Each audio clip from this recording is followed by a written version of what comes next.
اللہ جل شانہ نے قرآن کریم میں ارشاد فرمایا وَإِذَا حُيِّيتُم بِتَحِيَّةٍ فَحَيُّوا بِأَحْسَنَ مِنْهَا أَوْ رُدُّوهَا، فرمایا اے مسلمانوں جب تمہیں سلام کیا جائے تو کیا کرو؟ فرمایا فَحَيُّوا بِأَحْسَنَ مِنْهَا، آپ اس سے احسن طریقے سے اسے جواب دیں، احسن الفاظ میں، اس سے بہتر الفاظ میں اسے سلام کا جواب دیں، او ردوہا، یا انہی الفاظ کو واپس لوٹا دیں۔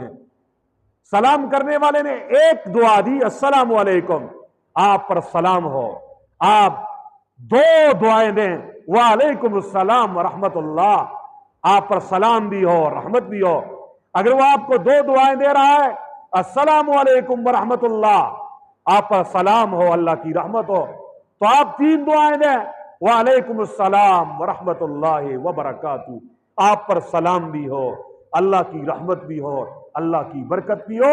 اگر وہ تین دعائیں دے تو آپ انہی تین دعاؤں کو لوٹا کے جواب دو، کیا کہو؟ وعلیکم السلام ورحمت اللہ وبرکاتہ۔